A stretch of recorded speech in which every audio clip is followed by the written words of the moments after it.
હું શાળ સેન્ટરથી જતીન વાત કરી રહ્યો છું. આ વિડીયો એક ન્યૂઝ મેં વાંચ્યા એના સંદર્ભમાં બનાવી રહ્યો છું કે ન્યૂઝમાં એ રીતે છે કે અબ્દુલ કલામના આસિસ્ટન્ટ જે હતા એમને આજકાલ સ્કૂલમાં પણ બાળકો પ્રશ્નો કરી રહ્યા છે કે શું એઆઈ છે એ ચિંતાનો વિષય છે, ભવિષ્યની નોકરીઓ શું જતી રહેશે એનાથી. એ બાબતે વાલીઓ પણ એટલા જ ચિંતિત છે, બાળક પણ એટલું જ ચિંતિત છે. પણ એક વસ્તુ ખાસ છે કે એ વસ્તુને નકારી નહીં શકાય કે એઆઈ છે તો એને એક્સેપ્ટ કરવું જ પડશે કે પરિવર્તન છે એ સંસારનો નિયમ છે. અને બીજી વસ્તુ કે એઆઈ હજુ તો બચ્ચું છે, એમ કે શીખી રહ્યું છે એ પોતાની જાતને, એટલે આગળ શું હશે એ અત્યારને જોઈને એની ફ્યુચરની જોબ શું હશે એ પ્રેડિક્ટ કરવી મુશ્કેલ છે. એમ એવું કહે છે કે ભાઈ આવનારા 5 વર્ષોમાં ખાલી 300 કરોડ નોકરી છે ને એ આનાથી પ્રભાવિત થશે. નવી પણ ઉત્પન્ન થશે અને જૂની છે કેટલી મશીનના લીધે રિપ્લેસ પણ થશે.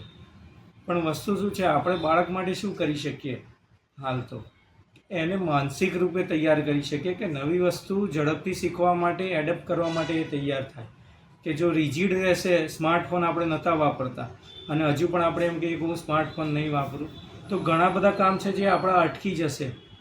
હવે પ્રિન્ટેડ તમે નોર્મલી જ વિચારો કે બેંકમાં હવે લાઇનમાં ઊભા રહીને તમારે પાસબુક પ્રિન્ટ કરાવવાની જરૂર નથી. હવે હું એ કરીશ તો મારો સમયને બધું વેસ્ટ જશે, તો ઓનલાઈન જ હું ડાઉનલોડ કરી શકીશ. આ તો ખાલી એક્ઝામ્પલ છે. એટલા માટે એમને સરસ વાત કરી છે કે ગીતામાં પણ ભગવાને અર્જુનને સમજાવ્યો છે કે ભાઈ તું ધ્યાન દઈને તારું કર્મ કર, અને જ્યાં અટક્યો એ મુશ્કેલી આવી અને દ્વિધા હતી એ ભગવાને દૂર કરી. તો આપણે બાળક માટે એ જ કરી શકીએ કે 2 બ્રેન છે આપણા. જનરલી આપણે છે ને સ્કૂલમાં કે બધામાં સ્કૂલમાં પણ અને કોચિંગ સેન્ટરમાં પણ બાળકનું લેફ્ટ બ્રેન કે જે કેલ્ક્યુલેશન્સ અને એની સાથે જ સંકળાયેલું છે એના માટે જ ફોકસ કરીએ છીએ કે બસ એનું મેથ્સ પાવરફુલ થાય એ જ. પણ શું એનું આર્ટ પણ એટલું પાવરફુલ છે કે નહીં? કારણ કે આપણું બ્રેન છે એ સિંગલ પ્રોસેસિંગ નથી, બંને વસ્તુ અલગ અલગ જગ્યાએ સ્ટોર થાય છે. કે જમણું મગજ છે આપણું, એ ટૂંકમાં કહું તો એ ક્રિએટિવ રચના સાથે જોડાયેલું છે. એટલે ઇન જનરલ જે લેફ્ટી માણસો છે, ડાબોળી માણસ, એ લોકો ક્રિએટિવ વધારે હોય છે. તો આપણે બાળકને એના માટે પ્રોત્સાહન કરીએ છીએ કારણ કે અત્યારે હાલ જે મશીન લર્નિંગ જે રીતના શીખી રહ્યું છે, અલ્ગોરિધમ્સ ને આ તે બધું, એટલે કેલ્ક્યુલેશનમાં તો માનવ મગજને પણ એ ટક્કર આપશે. હું નથી કહેતો પછાડશે, પણ હા નવું વિચારવાનું ક્રિટિકલ થિંકિંગ છે એમાં અત્યારે હાલ એટલું નથી અને ભવિષ્યમાં પણ જે નવી રચનાઓ છે કે ભાઈ એના માટે એટલું મતલબ સક્ષમ નહીં હોય.